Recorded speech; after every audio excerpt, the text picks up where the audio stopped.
Thanks to Edju's business acumen, hard work, and deep dedication within the community. Congratulations, Edju, and one yoga for all. Please come up to you.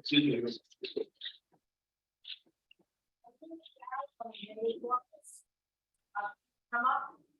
Alina? Are you here? Alina? I'm here.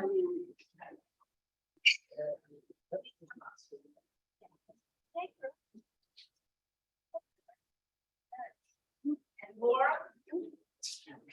Oh. Yeah. Let's go with Kevin.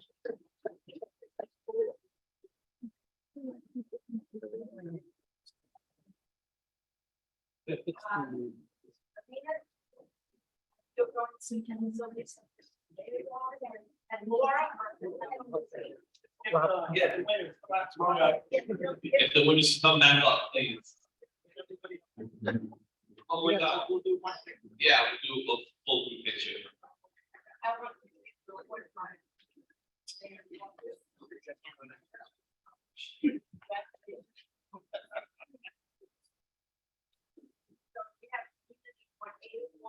And to be award from the mayor's office, and like everyone's come up so we can get a picture of our resident coordinator. And going to our next award recipient, Coors Hardware, Patty Casari and Joseph Barcelio. Patty is the founding member of the North Riverdale Merchant Society Association, now known as the Riverdale Main Street Alliance. She served as treasurer for over a decade and worked diligently towards the success of businesses on the avenue. Patty and Joe deserve this award because of their many years of being essential members of the Bronx community.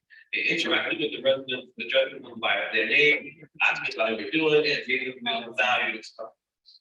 They always understood the importance of the community and were deeply vested in the lives of each of their cousins.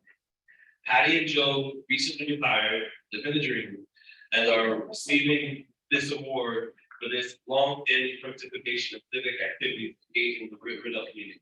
We will miss them, but their retirement is well deserved and added to the support.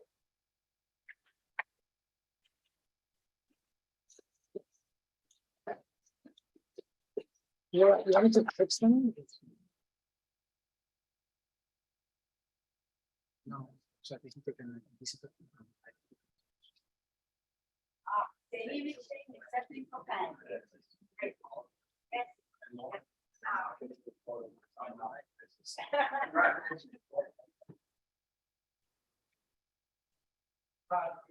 Thank you, Brandon, for our next recipient.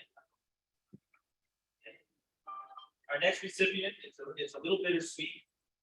It is Jimmy Backens, posthumously from Riverdale Auto Clinic, formerly Riverdale Auto. Now, many people probably know Jimmy from his job down at 230th Street down at bottom of Riverdale Avenue. And the Riverdale Press did a really beautiful story about him, right about just after his passing in January of this year, 1883. And it chronicled the many kindnesses that Jimmy showed his customers over the years that he was in business. And it really just scratched the surface of who Jimmy was and what he meant to his community. Jimmy poured his heart and soul in his business.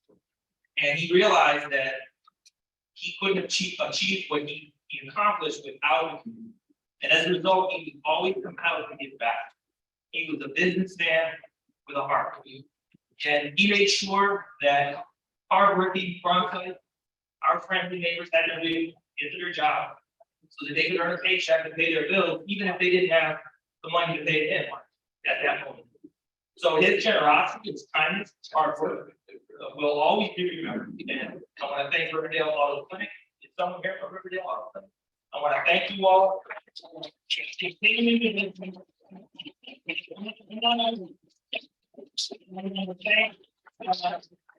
want to thank his family for the sacrifice of all the hours, late nights, weekends, where he's working on our cars so that we can go about our lives. And I know that is a big sacrifice, but it is not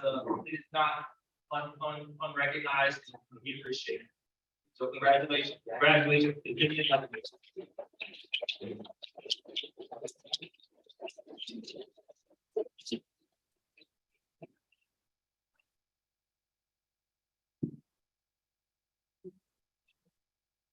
before I turn it over, we are in a tight timeline, so I will be quick, but before I turn it over to my colleagues who will preside over the presentation of the Latimer Community Service Board, let me just say to the businesses and the people that did receive awards today, you know, it's not every day, you understand it's not every day that you get accolades or awards as small business owners, you certainly don't get promoted.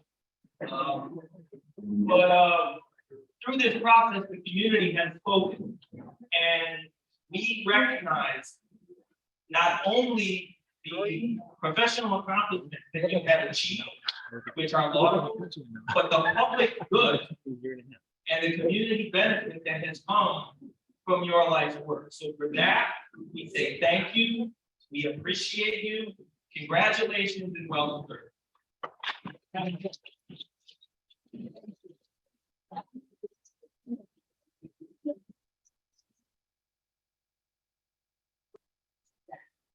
Okay, our final awards are the Irving Latimer Community Service Awards. And those of you who don't know Irving, he was a very long time and beloved community board member, and his passion was civics.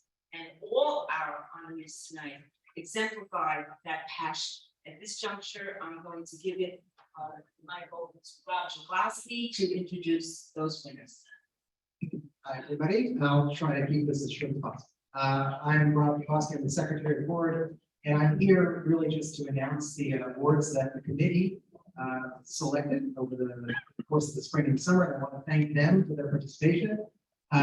That's Chris Calhoun, Steve Vasquez, Loris Balter, for being part of the committee that made this difficult choice for these wonderful people. So we have 5 winners, and the first one, if Danny Mung is here, he should make his way to the front, and if he's not, Danny Mung. Okay, he's not. I will move on to the next one with doing his wonderful bio, and we will mail his award. Julie Jenkins, I know it's here, because I saw him. Julie, let me give you your accolades before you show up. She is the chief spirit behind the Stewards of Ewing Park. And full disclosure, I have once in a while shoveled some dirt for her in the park, which means I had a close-up view of how hard she works. I've watched in awe. She raised funds, marshaled volunteers, including me, created this organizational structure, chaired meetings, and gone out to Ewing Park every other week to clean up, plant, graffiti remove, always working closely with the partnership with the parks. Just this weekend, I saw she planted these beautiful flower beds with no help from me.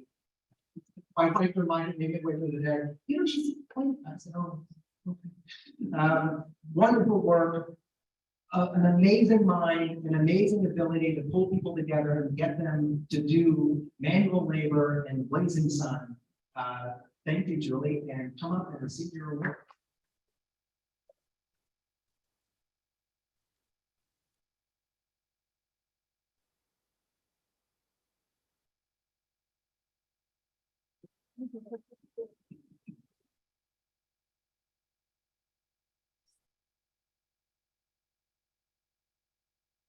Okay, thank you, Julie.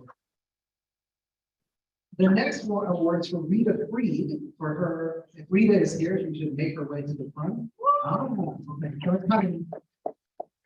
For her work with rural stressing green spaces, she's planted flowers and trees along the stairs that connect Capon Street to Don't Stress It, in tree pits along the front of the strip mall and triangle along Capon Street. She's collected old Christmas trees to stop erosion in the back of the shopping complex, and she teaches neighbors how to garden. So she is a tireless worker. I want to congratulate her for doing all that fine work and give her this award.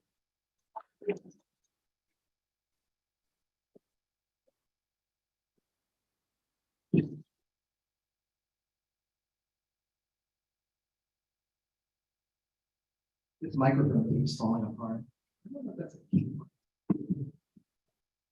Okay.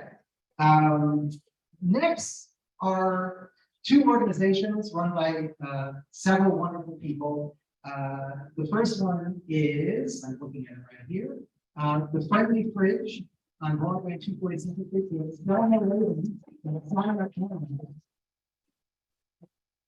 Our sign up somewhere and so here. You can come up, we can make you around. Okay.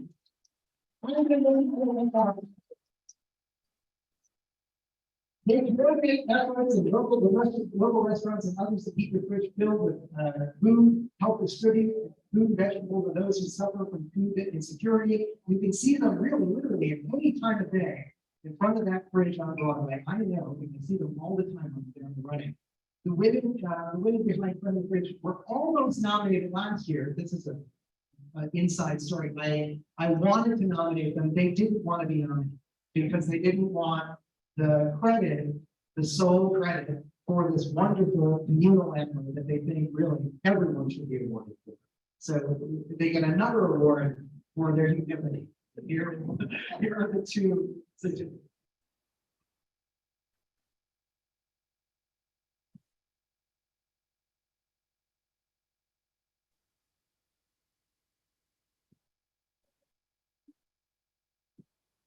And finally, it's a program, the Riverdale Wine Meals Program, where we're standing right now.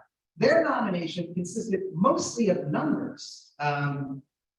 Numbers of how the astounding amount of food that they delivered during the pandemic. 200 meals daily, 109,000 meals delivered over 18 months. 1,560 hours packing meals, 62,400 hours delivering the meals. Approximately 78 people contributed to this effort. And so it's a group award for the Riverdale Wine Seniors Meal Program. Is there anyone here you would think there would be? If you're not the Riverdale Wine. Thank you so much. And thank you to all these wonderful people for their selfless efforts on behalf of the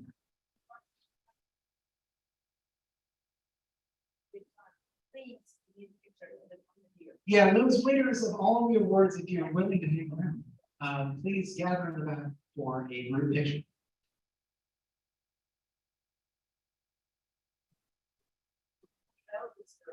Thank you so much for your patience.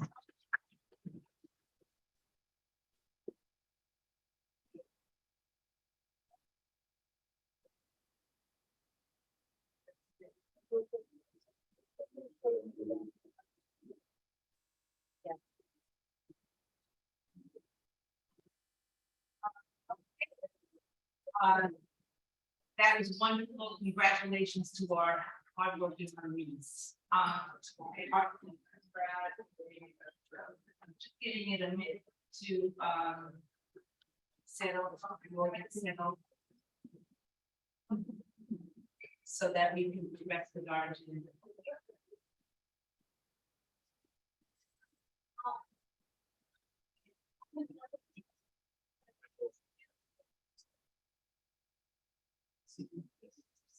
I'll say for the board members, there is a sign showing that has your names on it. And you might as well pass it because that's how we're.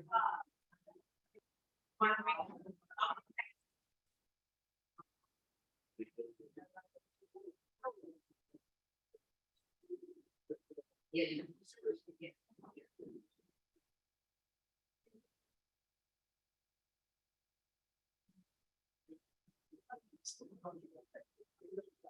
It might work out better in the lobby. You have even more room for it. Bob is going out to. Yes, at this juncture, I just want to make sure. Okay, we will proceed with our public gallery session. And we have our first speaker, Giovanni Quello. Well, it's very much to be interested. Okay, where do you feel comfortable? Good evening, everyone. My name is Giovanni Cuello, and my wife Angela and I have been homeowners for almost 2 decades. We, along with dozens of homeowners and constituents, want to register our strong opposition to the proposal of a mega development project that would build a 736 seat primary school and a housing development containing 340 apartments. As homeowners, tax-paying constituents and voters, we request a full presentation of the whole project at the September 29th general meeting. We haven't had a full presentation yet. My neighbors and I found out about this project through the Riverdale press. The community board did not do a good job about reaching out. We request a full presentation of our projects, as I said before, at the September 29th meeting of both the development, this fire, and the school construction authority of the Board of Education to be present at this meeting. We are concerned about the negative impact the proposal may pose in terms of traffic congestion, safety, noise pollution, transit services, parking, bicycle, and pedestrian mobility. This is already a congested area. Chapter 8, I want to remind you of the city charter, specifically section 197A and 197B, and specifically calling for the early notification of plans and proposals, and the manuals to be proceeded have been totally violated and undermined, and the community has once again been disrespected. The community notification and participation process has not been affected. This is the lack of planning and guiding policy that has led so many New Yorkers to leave the city of New York. As a matter of fact, just last year, the New York Times pointed out, and the Channel 4 NBC show, that New York City lost over 300,000 people last year. Women lost, and our assemblyman Jeffrey got attest to that fact. We lost a congressional seat because we became charged in this nation. The Bronx in particular lost 47,706 people last year.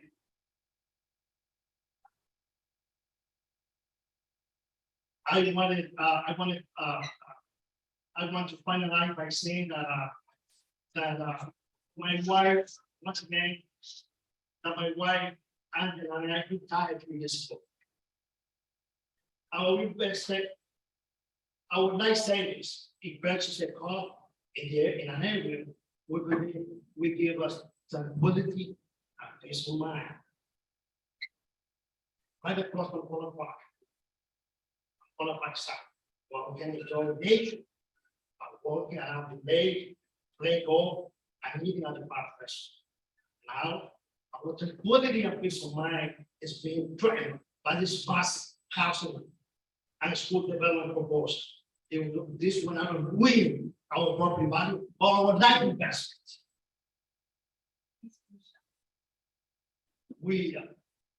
And this is because of the traffic congestion, the noise condition, the accidents, and the increase in pedestrian traffic. We read about the school construction authority saying that there are major traffic issues related concerning the project. Even our own assemblyman, we said in the Riverdale press, and like what? This is too excessive a large housing development. Too many houses to be signed. And to finalize it, we want to go to our local elected officials in the board to reject to oppose the proposal. Thank you. Thank you. Next speaker, please come up, Dina Cross. Also speaking on the former visitation center.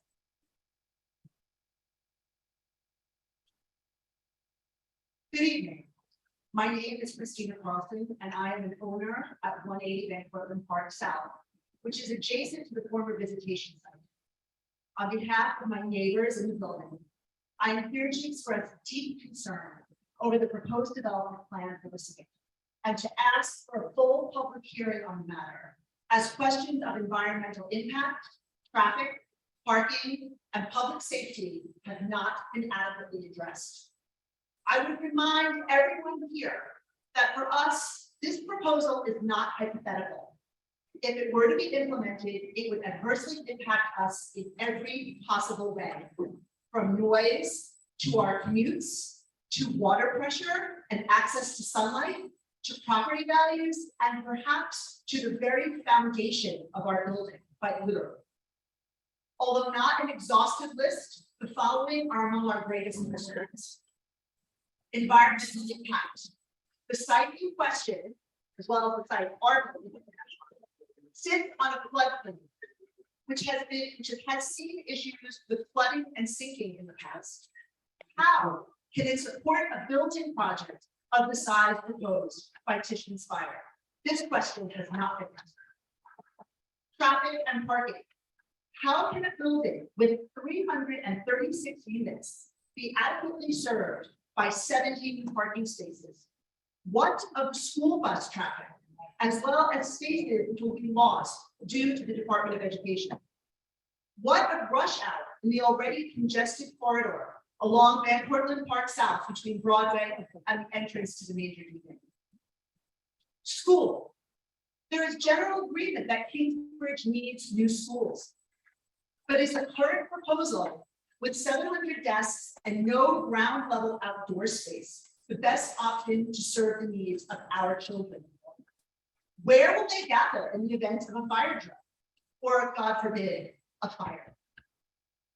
When the fire trucks can't get to them because of the traffic on Van Cortlandt Park South.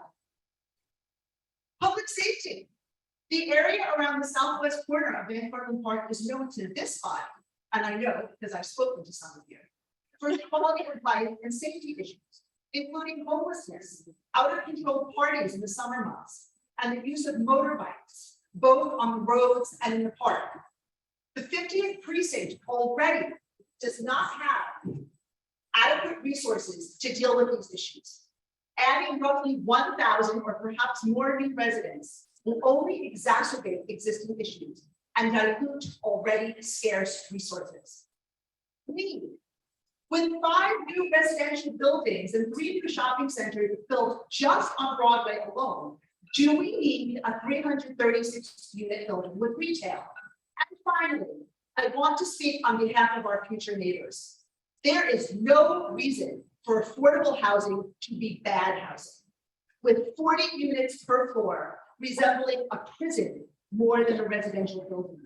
There is no reason for school children to have recess in a rooftop cage when there is the option of open space. Tishman Speyer claims to be committed to the Kingsbridge neighborhood, but their proposal suggests the opposite. It shows no understanding of or regard for the people currently living there or for the people who will be living there in their building. They can and should do better, and this body and our elected officials should demand they do better.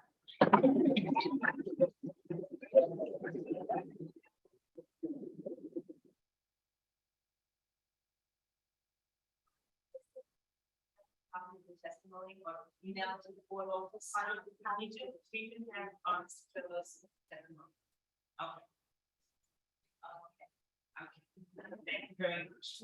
Our final gallery speaker, please come up, is Hillary Bosch, speaking on the compost outreach and education project. Hillary Bosch.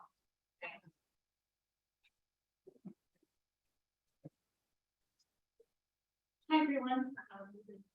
Thank you for your testimony. Just wanted to say that curbside composting continues in Bronx 8. You may have heard of the expansion to Queens, which is very exciting, but it doesn't mean service will stop here by any means. We encourage you to keep signing up online. There is a delay with bin deliveries, so if your bin is delayed, fear not. Also, there is an update that you can now use whatever bin that you like. So in case your bin breaks, you don't have to wait for a new one. We do just recommend that you use a bin with a lid because it is a rat mitigation program as well. And I swear it no less input to use a bin with a lid. So yes, please sign up for curbside composting. Use your own bin. Once you're added to a route, have at it. It's good for the environment, good for the neighborhood, get rid of the rats, help the planet, all that good stuff. I also brought leaf bags in the back. If you all want to take them as you go, or leave them with the office.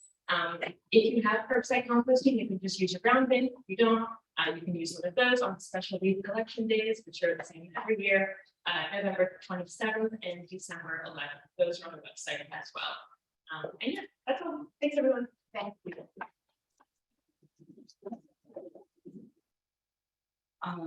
That concludes our gallery session. Next is report from the Bronxborough Residence Office. Is there a representative? No. Okay, moving on, report from the 50th precinct. We have Executive Officer Captain Ozuna. Thank you.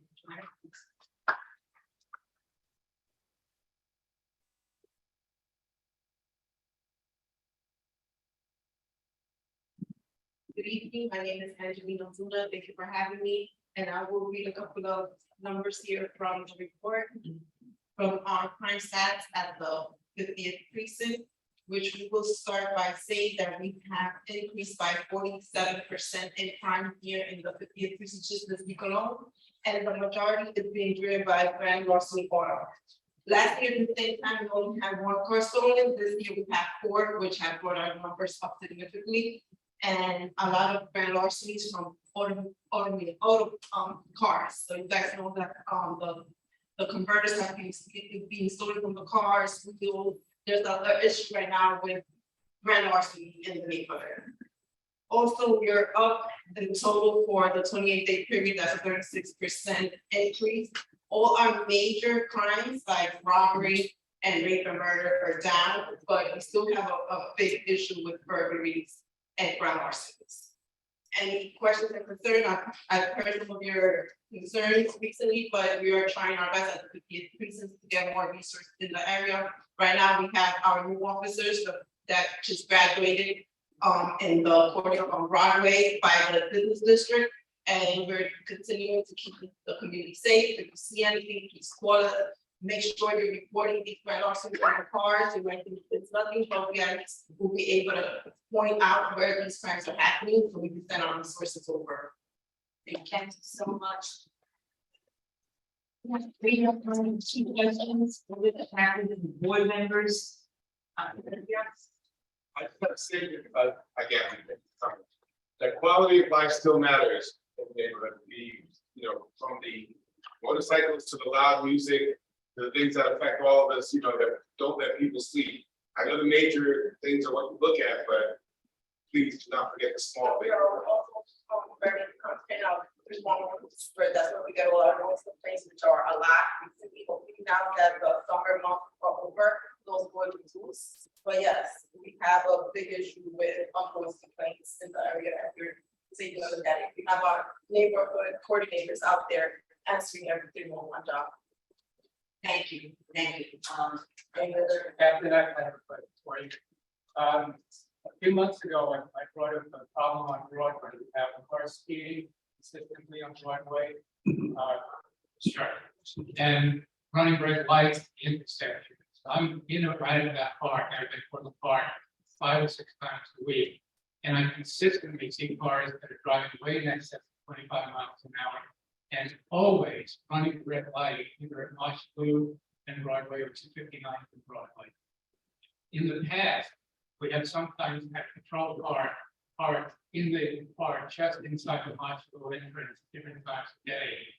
And I haven't seen that in many months. It really would help to have police presence down there. I think if every car going through the intersection of Marsh Blue and Broadway would see that police car. But something has to be done. I'm really afraid there's going to be a tragedy down there with the speeding and the running of red lights. And I hope we'll do something about it. I know the city implemented the street light camera, total digital out. So that's just really been implemented. So that will hopefully start working once people start getting the substance for speeding. That should alleviate some of that.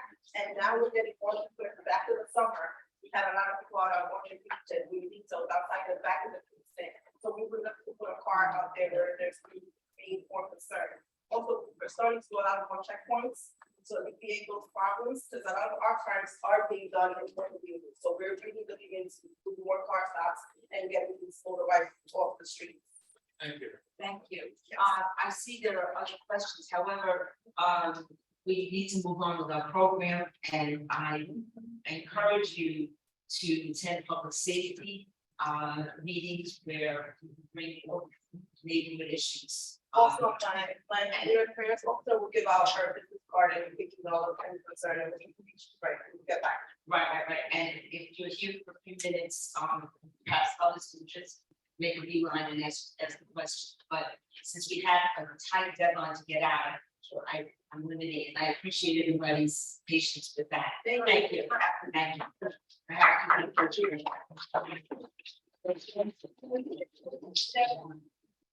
Quarter to nine. Yeah. So. We'll move on to the chair report. As time is of the essence, I will refer everyone to the executive minutes for my report. I do want to speak lovingly passing Karen Kesh, our longtime board member and friend this summer. Karen always stepped up. She served as chair of the aging committee. She was secretary of this board. She will be greatly missed. I'd like now to introduce 6 new board members. This is always a very happy segment, and please feel free to introduce yourself and say a few words on new members. Lee Chong. My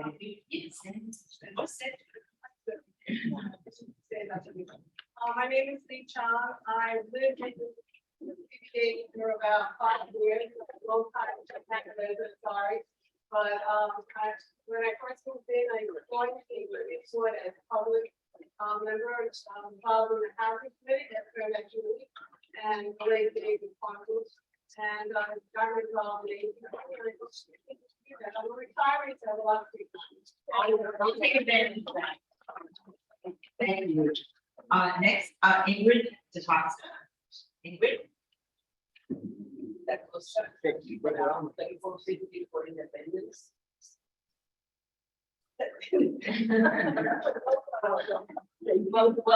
Well, thank you. Okay. And next we have Rashida. Rashida. Hello, my name is Rashida. I am here. Come on down. You have to sit here and explain that. I'm older. I told you the didn't came over. It's my TV. So my name is Rashida Hilliard, and I'm a native New York, grew up in the Bronx, grew up in the Bronx, and for the past 2 years, I've worked, played, and lived in the same community. So that's why I'm here. I'm a member of the Bangkok Track Club. I'm on the board of the Bangkok Track Club, and I'm also on the board of. So thank you.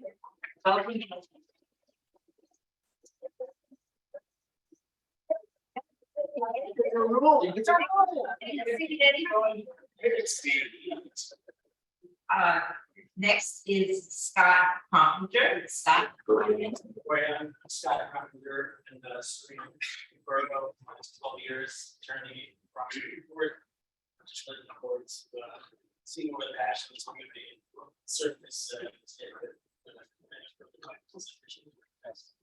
Great. Next, we have Leona Texton, and I'm pleased to say she is our youth board member.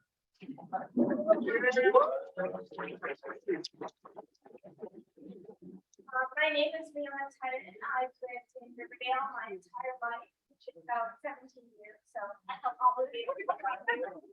I only recently became old enough to join the board, but now I'm here. I go to Bronx Science, which is a block outside of Pittsburgh. But I'm really excited to be here. Please, Brian Hodges Vasquez. Brian?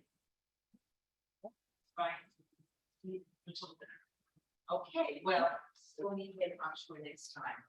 And I just want to welcome you, and we'll be looking forward to working with all of you on committees. Tomorrow night, we have our community board 8 orientation with the officers and district manager myself. I'm looking forward to chatting. And then there's additional orientations by the borough president. So we keep you very, very busy. Very good. Okay, for the treasurer's report, which is up next. Unfortunately, Joy had a family emergency today and can't join us. She presented the treasurer's report at the executive committee, and the report has been distributed. Please, if you have any questions, send it to the office and you'll get a response. Okay? Moving on. Yeah. We bring the newspaper and the mayor is cutting. All city budgets, 3% and then 4.75. And so it would be good to hear from you, the officers or the treasurer, how that will impact. The board has not received any word on this that will affect us at this juncture. As soon as we do, I'll pass that memo that will come from our president's office or Office of Management and Budget. I will pass it out to the board. As in the past, when other agencies were cut, it didn't affect community boards. This time may be different. However, we always have a cushion, so when this has happened in the past, it's never been an issue. But as soon as I hear word, I also said that today. And yesterday, as soon as there's any movement along those lines, we will report on it. Okay. District managers report. Hi, everyone. Good evening. Welcome back. Welcome board members. I look forward to working with you at Tomorrow Night's Orientation. I just want to mention that Tom King from the Borough President's Office is on Zoom hybrid. But we're not able to hear him, but there is a upcoming Borough President's Office orientation as well. I just wanted to thank Pablo today for all your help and patience with me and our technology. We've been practicing our new camcorder, our tripod, and it worked. And then today our computer wasn't recognizing the camera, but our plan B is working, thank God. So I want to say hi to everyone who's on hybrid. Thank you for bearing with us getting sorted what we set up. We finally have a do-it replacement who's our technology savior. Our previous liaison left in February, and we just got him in person last week. He came into the office, repaired a lot of issues that we were having with our computers and printers and fax machines. I want to thank board members who volunteered at different tabling events over the summer. The Marble Hill Family Day, Riverdale Pride, Marble Hill Block Party, National Night Out. We did a book bag giveaway with Ron's Burger House.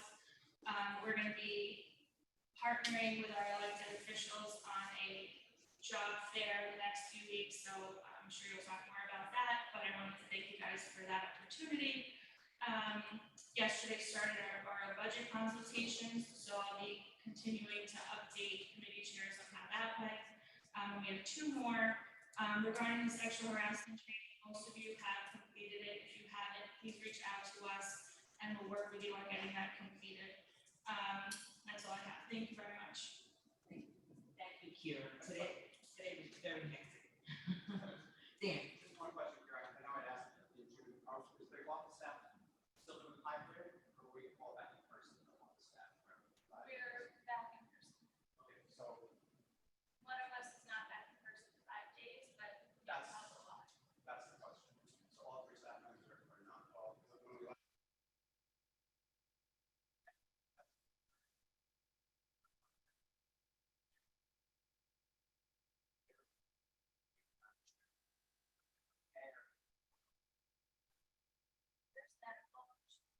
We have had that.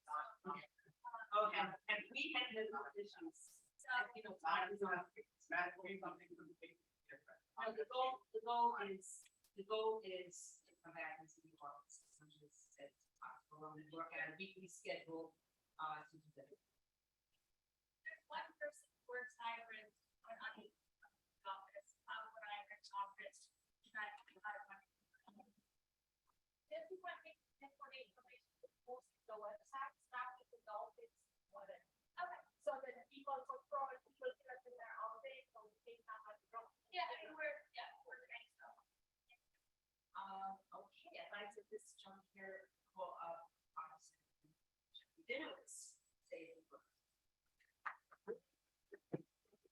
Oh,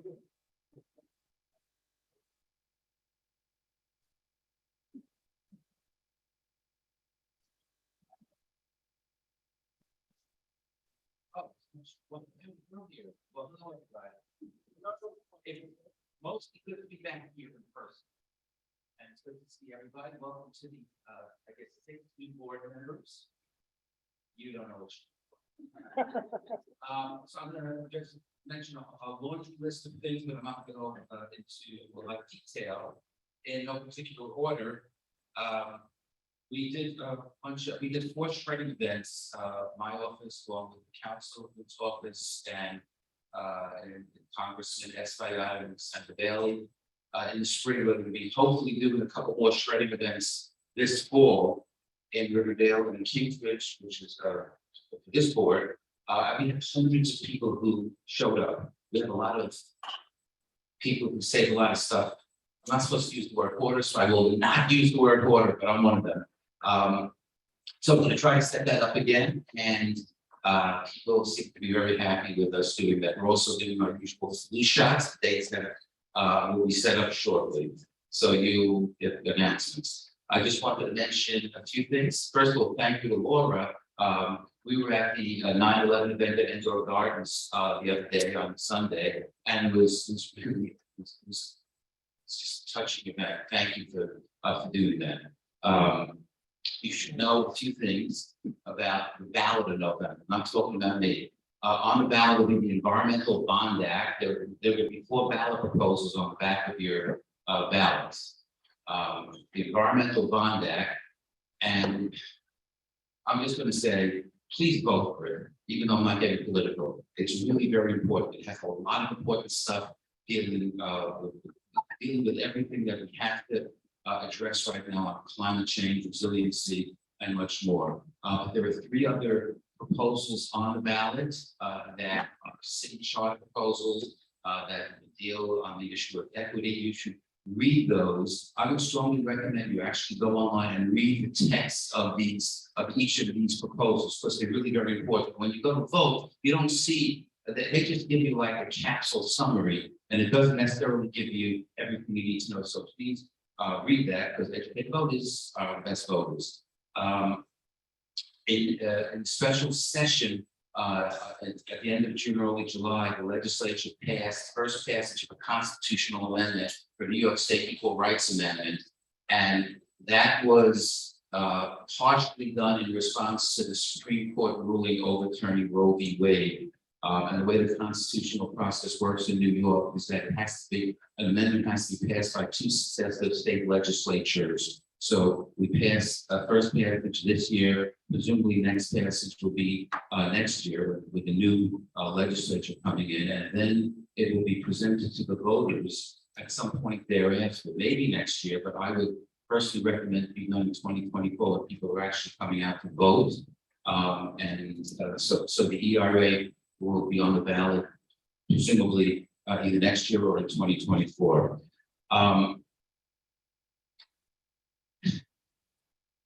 I wanted to talk about briefly something that I've worked on for a long time, and now that it's kind of coming to fruition, I'm not so happy with how it's turning out. When Visitation Church closed several years ago, they closed the school and they closed the church, I think a year or so apart. I had proposed a school on that site. I said, this is a big site. This would be great. The location is actually ideal because we had school, it's sort of near where 4 school zones come together. PS7/207, PS95, 81, and 24. Every one of those school zones is within a few blocks of that site or on that site, in case it may be. And my thought was that a school that I guess covers those 4 zones would help alleviate the overcrowding that each and every one of those schools had at the time when I proposed it. And we had meetings, we met with the Archdiocese to urge that site be used for that purpose. And that would certainly be a very appropriate purpose, considering that the site was already used for school in part. And it took many years, But the proposal, I wasn't at the land use meeting, I was represented there, but I got very detailed notes on it. It's not quite what I was envisioning or hoping for. I wanted a school on the site, on the whole site. The school that they're proposing, well, I think it's very important that we get that school, is going to be crammed into a little corner, a little part of that site. And it's just not enough. A school needs space. The kids need to be able to get out, to go to a schoolyard. That's not what's happening. I recognize the importance of housing. This city is in desperate need of housing, particularly affordable housing. And I don't generally propose proposals for affordable housing. But I do think that this proposal is like way too big. And I looked at the breakdown of what's being proposed. 25% of the units are going to be studios. Not exactly families, 45% one bedroom, and then the balance, which is 30%, would be either two bedroom or the smaller portion of that, 3 bedroom. So what I would hope, and this is a huge company, I would hope that they would do 2 things. It's a hope. Number one, that they would give over part of their land so that the school could have more space than they have. That's what they should do. They make a lot of money, and I don't begrudge any company making money, but they ought to give to the community, and giving some of that space to a school would be very appropriate, in my opinion. And number two, I think they should, which would also shrink the footprint of the building. But the second thing is the number of units. It's too much. I'm not saying don't build housing, but 334 units, that's a lot. And just to give you a context, the Fort Independence houses, which is several blocks away on Bailey Avenue, that building is approximately 350 units. So it's approximately the same number of units, and that's a massive building. And it's on 20 floors, Fort Independence. I think it's 21 floors. So how are they gonna fit all these units on, I think it's 8 stories? I don't know, but those apartments are going to be very big. What they should do is have fewer apartments, smaller footprint, geared more to have fewer studios and have, combine some of those studios in 1s into 2s. And by scaling it back, I think that people would be less upset by it. Maybe they will still be upset, but I think that's what should happen. Now, I live in a dream world sometimes, but I think when a big corporation is coming into our neighborhood, they ought to work in a collaborative fashion to do what's necessary. We need housing, there's no question. We need affordable housing, we need a school. What we don't need is something so massive that it's going to have a huge impact on the community. And I know, I don't want to make a direct comparison, but on my block, we've had 5 buildings go up in recent years. And I think the total number of apartments, maybe it's about half as much as what's being proposed here, but it's a lot. And it makes a difference in the community when something so big happens so quickly in the confined area. So we have a process ahead of us, and I hope that as this process goes ahead, that this company will be open to input and discussion from the community. And I think that's all. I'm not going to talk about the road down. I'm not going to talk about the road diet because there's no time to do that next week. But I will just refer you by the last newsletter and the video that I took. That's all you have to do. And my very straightforward commentary on it. And something which sounds good in theory isn't always good in practice. And people don't always change their habits, such as double parking outside schools during pickup time. And that's not just true in one school, it's true in every school. Yeah. But every other school in our district didn't lose a lane of traffic. That's all I'll say tonight. I think that's it. Thank you. Thank you. Rosemary. You have very good staff because I think they really told you, gave you a good sense of what happened at that meeting. A very clear sense of what to do. Detailed notes. I don't get it. But before we leave the subject, maybe the chair would say, I there will be a public hearing. Yes, I. On this issue, okay, we'll come up to the. Well, we have minutes reporting on that site. We have 18 and we just. Understood. Yes. I'm just speaking to this. We have, September 29th, my birthday. We do have, the board having a public hearing on this topic to share information, comments, and details will be announced. We do not have a site yet. It will be in person, obviously, because of, that's what we have to do now. And, so we will keep everyone informed. That's September 29th. We will have a public hearing on this site.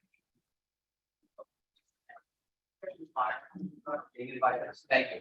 They have been informed that it is going on, and they haven't been formally, no, Chuck did not want them, won't be invited, but they are aware of it.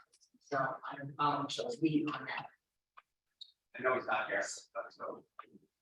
No, not, yeah, we had, invited, Yeah, I can give you a supervisor. so, Yeah, no, okay, I did that.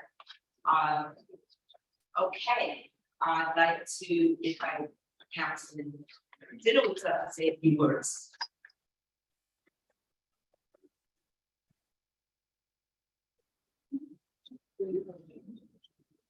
Thank you. Good evening, everyone.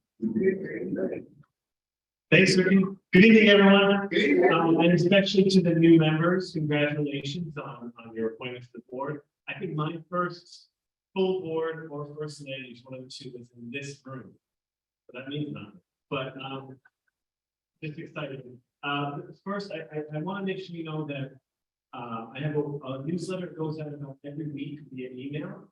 And I highly encourage all of you to sign up for the email because I try to put a lot of information in it. I think it's all good information. If you go to ericdinowitz.nyc/newsletter, ericdinowitz.nyc/newsletter, you can sign up and you'll get it. So I'm just going to touch on some of the things that was mentioned before. We are having a job fair next Tuesday, September 20th. That's going to be the Kingsbridge Library from 10 to 2. And exciting at the same time, Lime Scooter, I know how many people feel about scooters, just to be clear, it's not expanding to CBA yet, but we're doing a demo with them from 1 o'clock to 3 o'clock. But that's going to be just in the same area. So from 10 to 2 is the job fair, and then from 1 to 3, if you want to see what it's like with one of these electric scooters, come on by. I hope I'll give you a helmet. And the importance of this to me, I think, is well, they're fun, they are. I've heard them before, but it's also important that we're educating our community on what the appropriate way is to use these, not on the sidewalk, and to park them, not knocked over in someone's driveway. So we're doing that. I heard a rumor that City Bike is coming to Riverdale. I saw that on Facebook. There's some petition. I mean, some people are petitioning for it. It's not happening. So I checked with the DOT. There's a map. They're still using the map that they had from, I think, 2019. It's in CBA. It's going through to Kingsbridge. I think as far west as the Broadway, south of Benacor Park South. That's the current plan to expand City Bike. So you may have seen that. A couple of things, just a few legislative things. We were pretty busy this summer. I know some people, those Congress members, they get off in the summer, but we go and we vote on things. One of the things we voted on was a legislative package on women's health. This is in part response to the Supreme Court case which overturned Roe v. Wade. I was responsible for all the bills. Some of the bills were public outreach campaign, education efforts, things about doulas, access to it requires DOH to make Reprexisone and Mr. Prostal, did I say that? Birth control up to 10 weeks after a pregnancy available for free.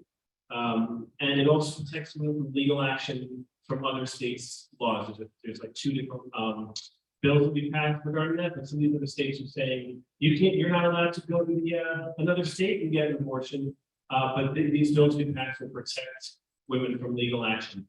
On I think the 30th, the General Welfare Committee, one of my bills is coming up for a hearing. The bill is about the voter guide, and it would just require more information to be in that voter guide. Right now, the only requirement is that people running for city office and city positions are included in the voter guide. This bill will require anytime they send out a voter guide, anything appearing on the ballot is included in the voter guide, including ballot referendum that we're gonna have for this November, and including the way in which you vote. And when voted last June, it was probably a little confusing because you voted for council and mayor, which was ranked choice voting. And then you voted for judges, which was vote for any two. And then you also voted for judicial delegate, which was up to 12. So this bill would require more information, more voter education. Some other bills that I'm introducing tomorrow, if I say the name tomorrow. So tomorrow I'm introducing 3 pieces of legislation. One deals with reporting about teacher retention at individual schools.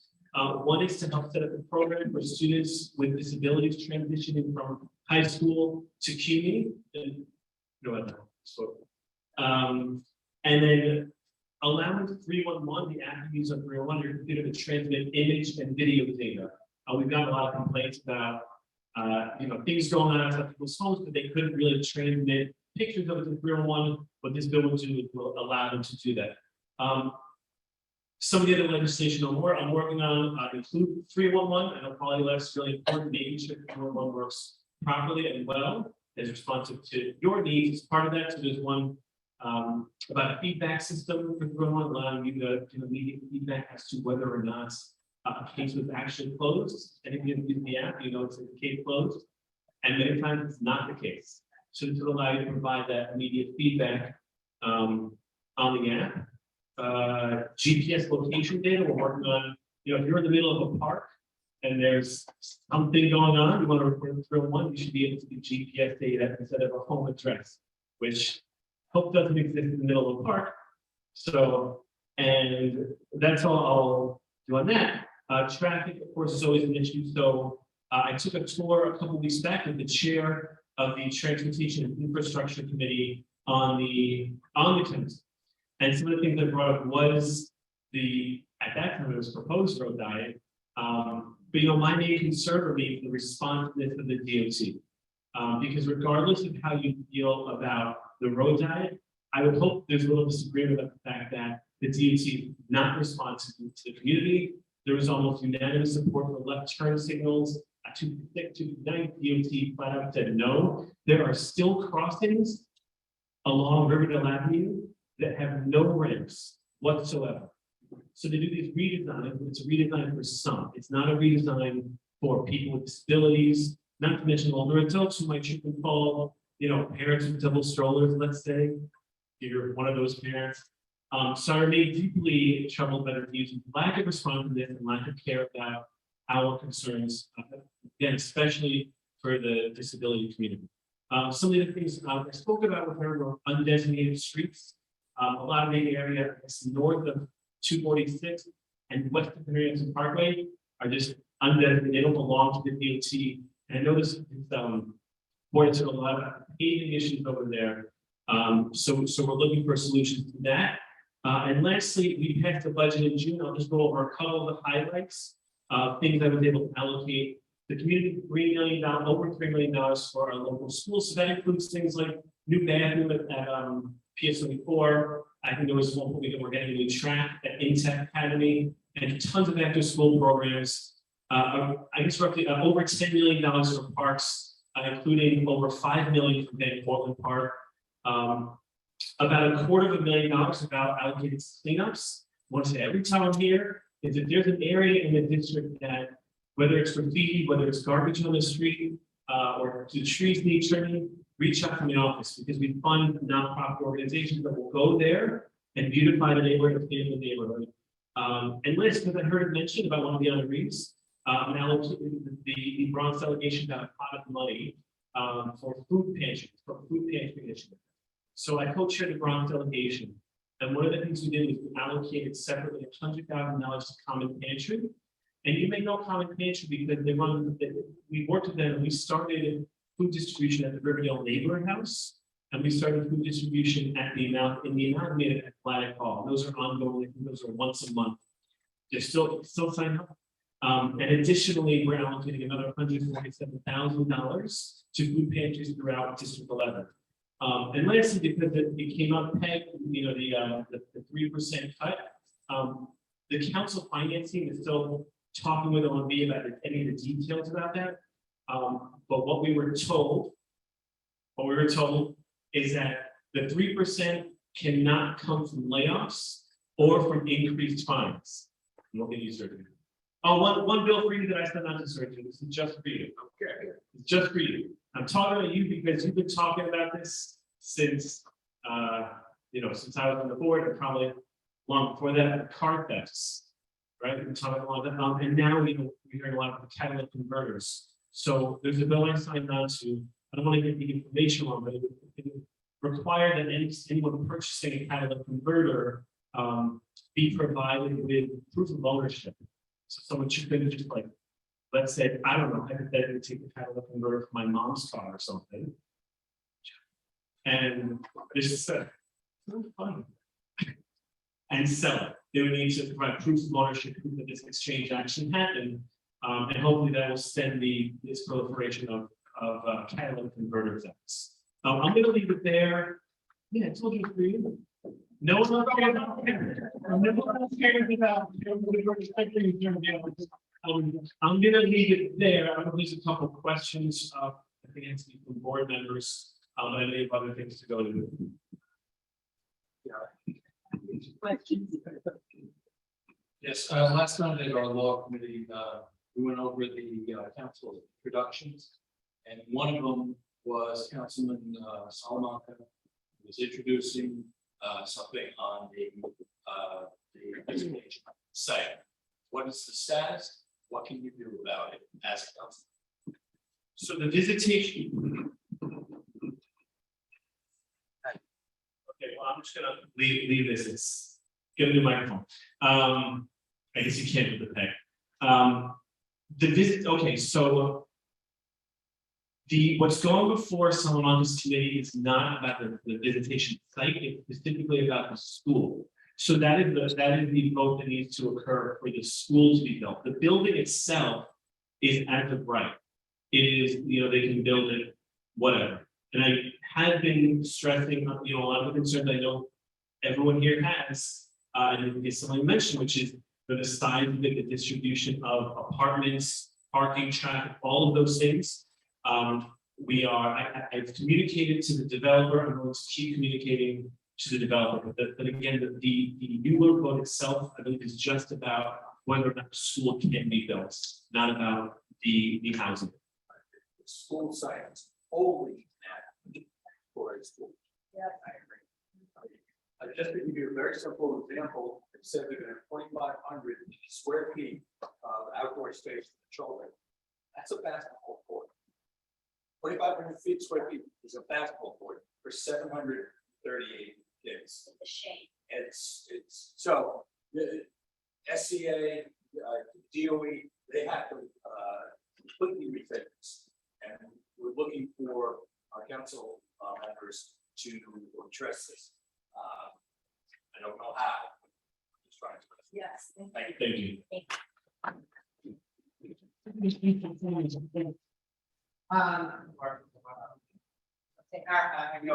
Regarding.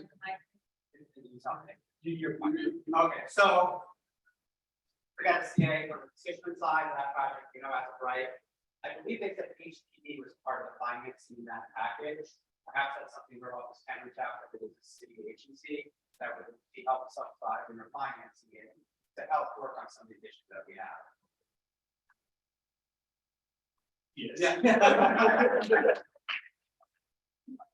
have a question as well. On the topic of school budgets, can you just talk about the status of school budgets and, the mayor's cuts to the current school year? It sucks for understaffed. It sucks for understaffed. Yeah. It sucks for understaffed. So I highly, this is one of the reasons I highly encourage you all to sign up my newsletter. There's a very long email I sent about 2 weeks in which I think does a good job going into the cuts. There's a lot of unfortunately question marks around the budget cuts. What the mayor is saying is that because of a drop in enrollment, And he's leaning very heavily on what's called the Fair Student Funding Formula, which provides funding, which is most of the school's funding, and it provides funding based on the number of students and things like if they have English as a language, if they have an IEP, other factors, but fundamentally it's about the number of students. There's a big question mark around federal stimulus dollars. There, according to the New York City Controller, there's I think over $400 million of unaccounted for federal stimulus dollars that could go to making school budgets whole. Again, I go into this in my email, but you know, the number of students in a school doesn't necessarily reflect the needs of a school. And one of the things we speak about is, all right, if you keep cutting the individual school budgets, which is different than the DOE budget, I want to make that distinction, the schools become less attractive, and parents may continue to pull their kids out of the public schools. Charter schools have not seen a reduction in their population compared to our traditional public schools.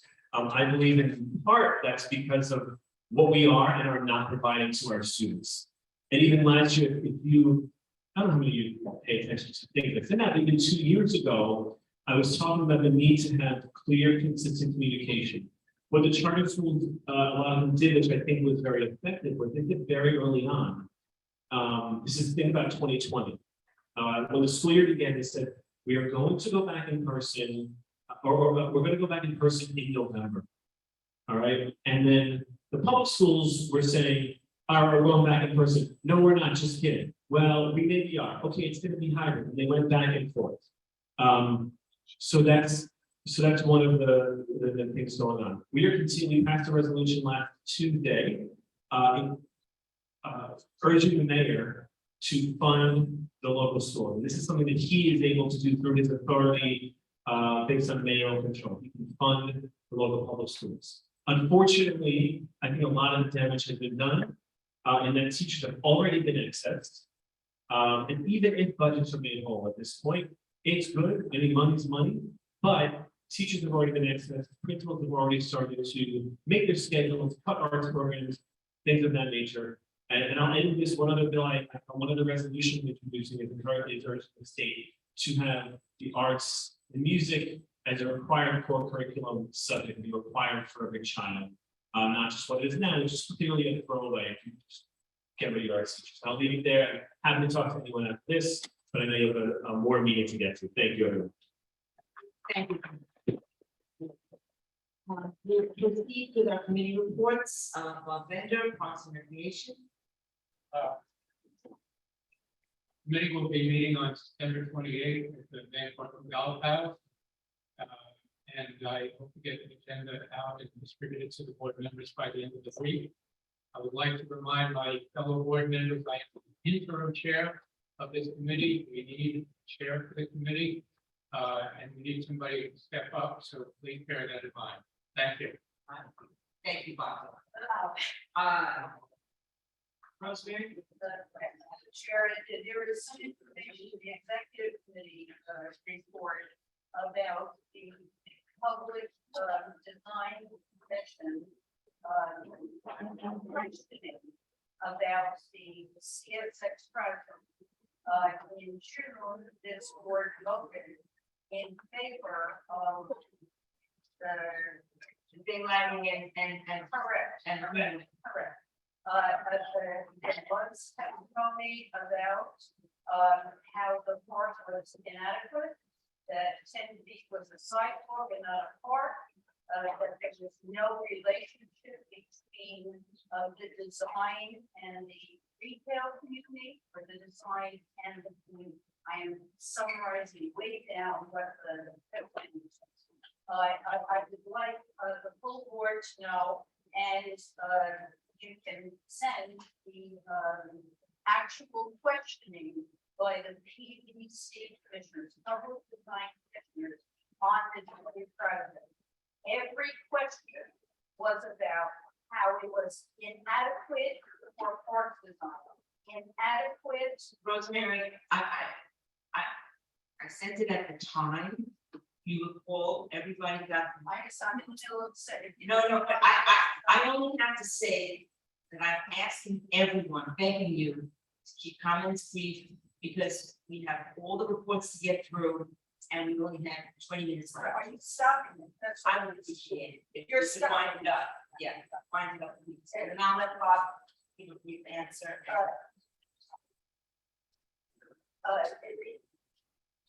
Rosemary, if you want to take this up, we are going to discuss it. I understand. I just have a couple of sentences to say on what occurred at the Public Design Commission. But we're asking for questions. No, I'm not asking for Well, questions. we're asking for questions. I mean, please, is there a question? No, I don't have a question. I want to stay. All right, well then come to or send a statement to us. We are going to discuss it. It will be on the agenda for the meeting.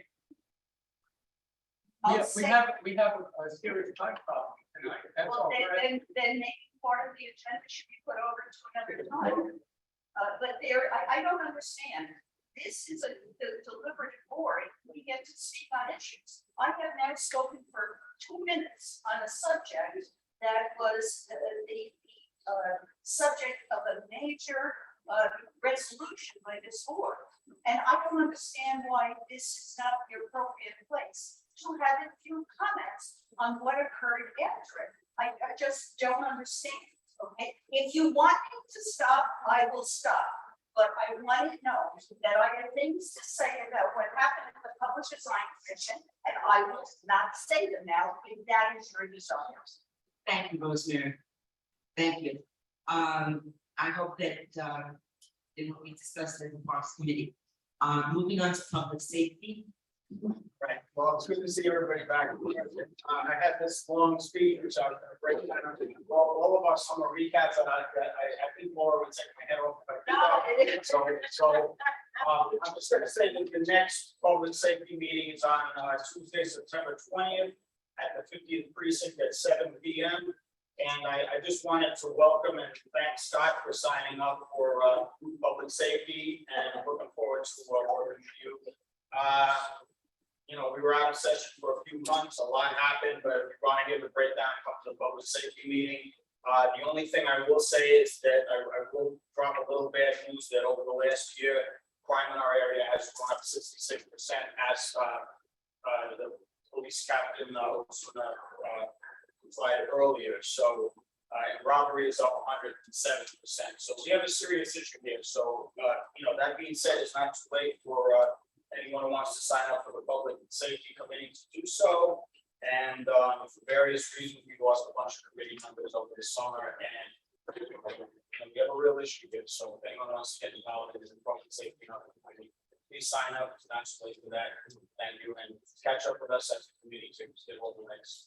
Thank you, Gloria. If you have that detail, maybe you can get committed to the minutes, your next minutes, so that the board has to be prepared for tonight. Okay.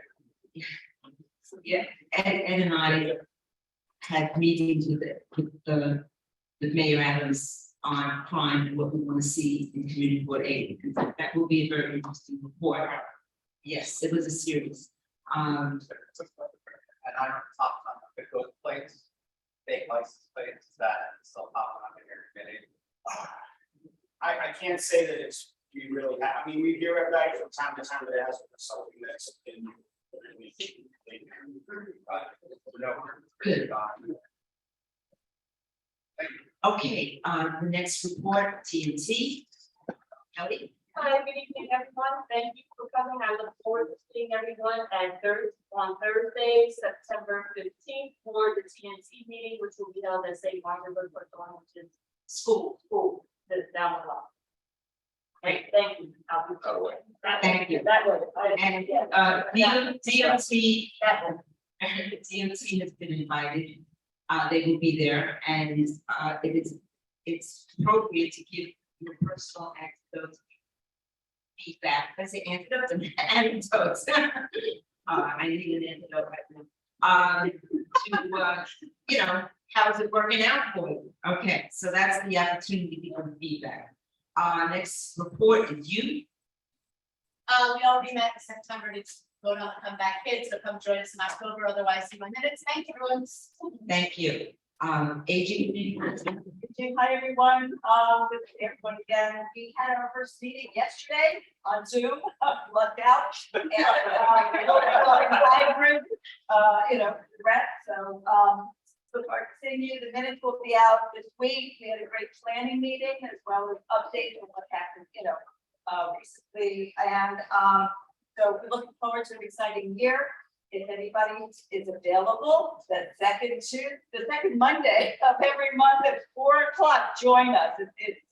We have a good time and we do good work. Great, thank you, Lisa. Let's see, our next committee is budget. David. Thank you. Glad to be here. I will try to be very, very quick, but particularly for the education of the newer members. July 1st, we started the fiscal year of 2023. Over the past year, we went through each of the committees, went through for recommendation for capital and expense budget requests that in May, we took a shot at prioritizing. I'm sorry, the executive committee took a shot at prioritizing. And we looked at it again last week. We will be having a budget hearing for the community before the October board meeting, where the community will have an opportunity to comment on our budget priorities. And then we will vote for the budget priorities for fiscal year 2024, which will start next July 1st. And we will be getting that ready to turn over to the mayor's office of OMB, management and budget, and they will be incorporating into their budget activities. We will try to get these budget priorities out to board members by the end of this month. Please look at it, see whether you will agree that this should be a first priority and not a second priority, and come back and be prepared to comment either to me directly or to Kira as our district manager, or at the budget hearing. And finally, over the winter, and this is for committee members, but also for all of you community members, I encourage you to come to committee meetings in December and January and February with your brilliant idea of redoing the basketball court here, or refurbishing the auditorium at such and such school, or whatever. I'm not coming up with any particular ideas. I want to encourage you to come up with ideas, bring them to the committees in December, January, and February, and then the committee chairs will try to coalesce the whole committee's thoughts on them and create the committee's priorities for traffic and transportation, for parks, for schools, etc. So, and that would be the following. This year. Yes, Margaret. Can I just make a recommendation that folks also take a look at the special committee on racial equity mapping that we did? Committee did a lot of work to on that. Do you want to elaborate on it, because many people may not be aware I of can it? touch on the report, but essentially the special committee on racial equity mapped all of the capital projects from fiscal year 16 until fiscal year 23. And then other community board members, other committee members also got information on environmental justice areas in the district, and both of those maps laid perfectly on top of each other. So it's really quick and easy to take a look at not only the capital requests that have been our top priorities for the last 8 fiscal years that haven't been addressed, as well as the environmental justice areas that have to be addressed in the district. You just look at one PDF, one little PDF that has all of the capital mapping on it. I think the office sent it out last week again, but please take a look at that when you're considering your priorities for now. Committees that you're on, with the recommendations that you make about prioritization for the October. And when you move your cursor to it, it will highlight what it is and where it is, what it is being decided, and where it is, in this particular neighborhood. As well as the fiscal year. Yes. It was a very, very comprehensive map. Moving on, we have economic development. everyone. Our next meeting will be on Thursday, September 22nd. We are going to be holding it at Kingsbridge Social Club. We moved the time to 7:30. So that some folks can coming from work. Some folks might want to go early. That's great, but that's your business. One meeting, I recommend that afterward. I mentioned earlier that we have some of the best entrepreneurs in the entire city, and in my opinion, the entire world, right here in the Bronx. And every month we have 2 or more that are going to be talking about what's going on in the economy, what's going on in the business world, from their perspective. So I encourage you all to come. We're also going to have somebody from the entrepreneur education program at college, and several businesses over the summer have reached out to us in desperate need of staffing. So the partner with Sobro, South Carolina World Economic Development Corporation, they're going to be there with all their staffing services so that they can explain to the businesses, and then hopefully they can connect and they can get the staffing that they need. So September 22nd, 7:30, Kingsbridge Social Club. Hope to see you all there. What's the address of? 36.5 Kingsbridge Avenue. Okay, thank you. Right, Avenue, right? Yeah. Avenue. Thank you. An exciting meeting. Next, we have Sylvia, Education, Libraries, and Cultural Affairs. I decided to.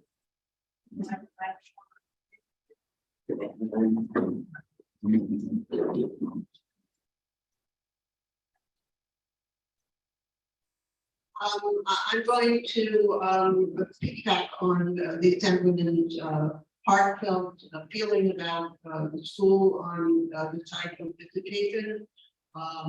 The committee had a meeting in December. We have not yet seen the plans for the school. I just wanted to correct, I'm not going to go through the whole thing for the lack of time, but David disappeared. But I wanted to just clarify, not in support or that I think it's a good idea or anything like that, but what he said about the 2,500 square feet of playground for the 736 children is not really the way it is. In the declaration, the negative declaration that we sent, they said that the kindergarten playground is going to be 2,500 square feet, which is on an easement of the building that they're building with the housing apartments. So I just wanted to clarify, and I'm sure that many people will come to our public hearing. It's very important to get the community out and have a full discussion about how this affects the community, and I'll rest there. Thank you, Sylvia. Moving on to community, environment, and sanitation. Thank you. Our first meeting of this year will be next Wednesday, September 21st, at the board office with hybrid option. The big news of the day that we shared already in exec, but let me share it with everyone, is that the cost of CSX property is $11.2 million, and it was approved by the department, by the City Planning Commission, and it will go into public here November 9. But obviously, this opens the door for this project to truly be pursued with seriousness and depth. And thank you all of you that dedicated so many hours of advocacy for this to be happening. We are moving into our next phase. I want to say 2 quick words for the new members. I'm also the CPA and Special Technical Racial Equity moderator is the chair, but just want to say how thrilled I am to see you covering all the spectrum of ages, every background, and just the fact that you are here. What I want to see you personally is for you to know that your voices are just as important and valuable, and your vote counts just as much as any other person at this table, whether they serve half a century or one day, you are just as important. I just want to put that out there. Also, I hope you are not taking apart a strong by of this meeting, but Laura, I will need 30 seconds just to refer to our resolution and our rates in the next board meeting. Health hospitals and social services, Omar is gonna. Omar is on my return to report due to the change in open meeting law. Omar's meeting is canceled tomorrow night, and he'll be meeting after. Okay, now we have House, Stephen. No report, okay. Land use.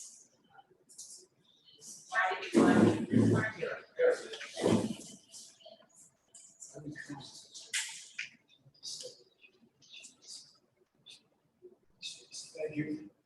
Chuck is not here. I will make this brief as possible. There are 3 items, there are more than that, but 3 items I want to cover in the land use meeting. Item number 1, which is easiest. The project of 3745 Riverdale Avenue. Those who've gone by, have seen the building start to emerge. And from a GAT plan that they gave us, the anticipated completion date is November 2023. So that's good to know. We have a working committee working with the construction people. We have a middle of somewhat, and I'm hoping to have one very shortly. Because we have questions. Relationship has worked fairly well, but it's been good that we have this contact. The second issue, Laura, I just want to bring to your attention. You said earlier we're just going to have a face-to-face. We passed a resolution by having hybrid, which would give people the opportunity under special circumstances to zoom in as opposed to being here.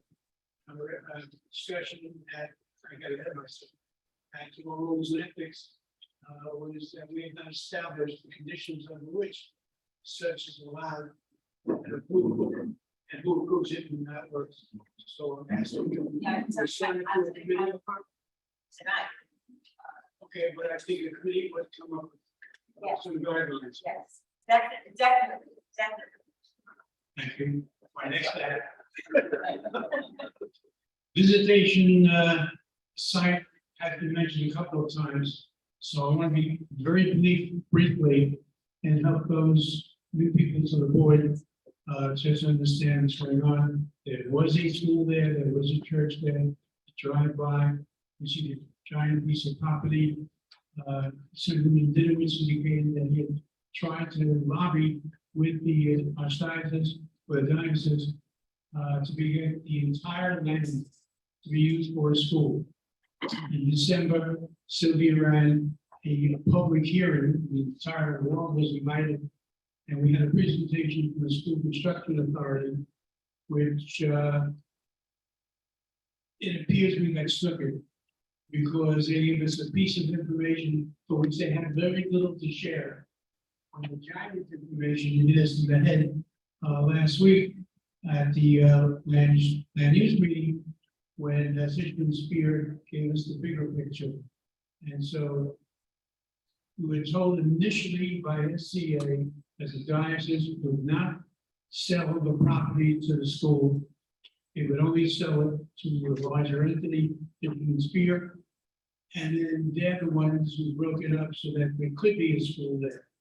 Sounds weird, but what Tishman Spear told us is that they went together, and together the education money and their money went to buy the property, and they knew from day one how they would split it up. We're very unhappy with that, a little piece of property for the school. What the education committee was asked to decide was on a ULURP issue is, should there be a school there? They didn't tell us at that time how big. They didn't tell us what it would contain. They still haven't told us it will go there. We don't know anything. And yet we agreed we needed a school. And so the board, first the education committee, then the board voted a resolution to approve the construction of the school. Surprise, last Tuesday, when we're told the entire block from edge to edge, from the property line to the property line, would be the building with the small section set out for the school. We're totally unhappy with the presentation and now we need our elected officials and this hearing will take place on the 29th. Hopefully, school construction authority will attend. I have my reservations that they won't, but we hope that they do. And that's all on that issue right now. I made a mistake. I discussed LRE rather than discussing land use. The other issue important to us is we're in favor of affordable housing, but don't know what that means. There is a federal program called the annual median income, and the federal government has broken up the country into little pieces, and people who live in these pieces are what's defined what the median income is for the people who live there. Or part of our area includes Westchester, includes part of Queens, and it really does not reflect the vastness of what the Bronx could or could not provide for. So they say they give people rental, and you can pay X number of money based upon how much you earn, based upon the AMI. We can't get a full definition. And so it's a very important issue for us. And on the issue that, lastly, this issue that Jeff brought up, in that there are 3 resolutions, 3 amendments, and 3 ballot initiatives on the ballot in November. 3 of them deal with racial equity. One of them is a concern, I haven't discussed it with Chuck, it's a concern to me. They want to have you vote on the creation of a new metric called the New York City cost of living, which is a good idea. I have no problem with that, but there's no connection between establishing this new metric and AMI.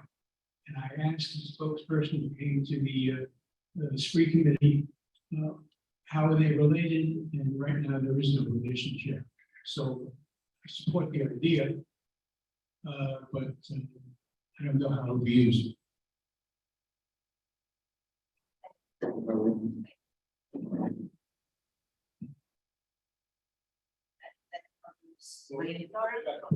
Okay.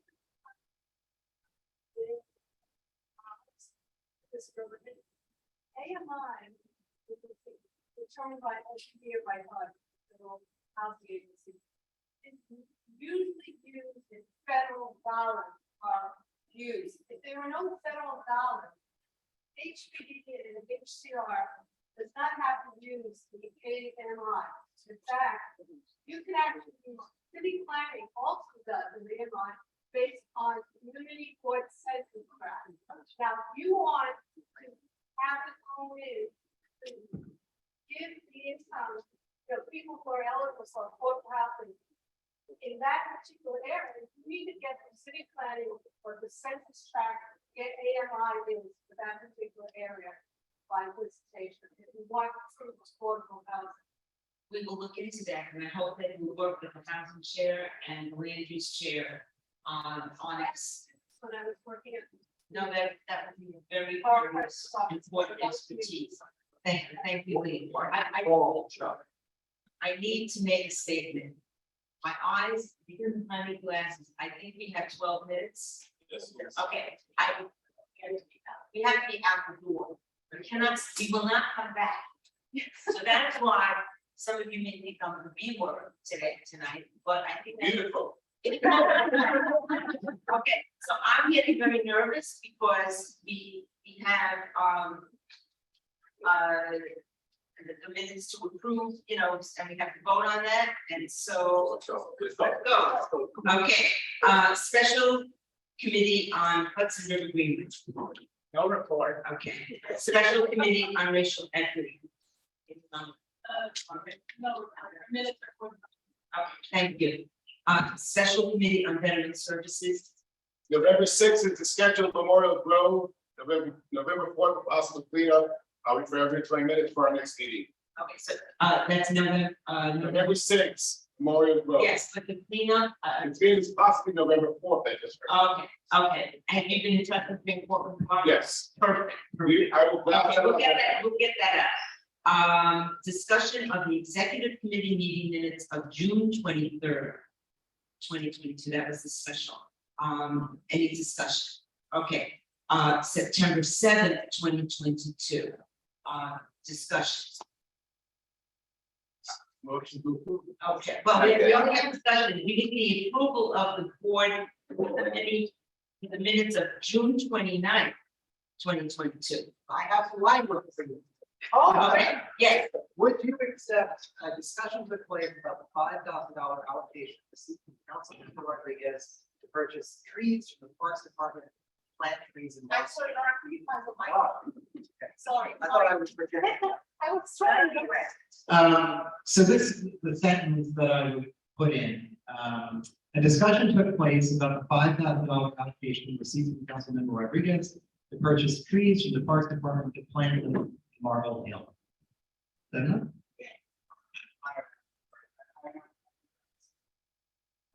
Later down the minutes, it's. There's nothing in there about No, that's fine. questions on the tree. Yes, that's. There was a number of questions that I asked. And I can send it in, via email or. Yeah. I went back and refreshed my memory this morning by watching the video. Okay, there is a line that says, Dan had an million question approval process of expenditures, but you want more details. Not in my email. Okay. It needs to be raised next month, however. Okay. Whatever you. You can email. Okay. So I think. This would be, so I guess. It's still subject, I guess, to review by. It's like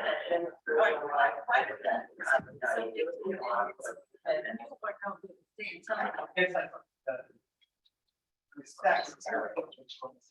I'm gonna email it, and it's gonna be back from the video. Okay. I'm gonna send it to you, everything is, and I'll send the video next to it. Yeah, it's fine. Move the table, we approve the table. Thank you. I move the table, we approve the table.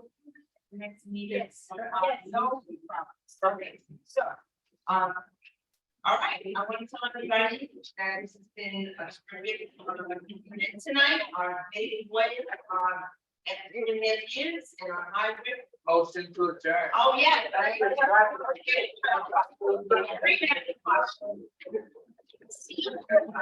my friend, you're going to this.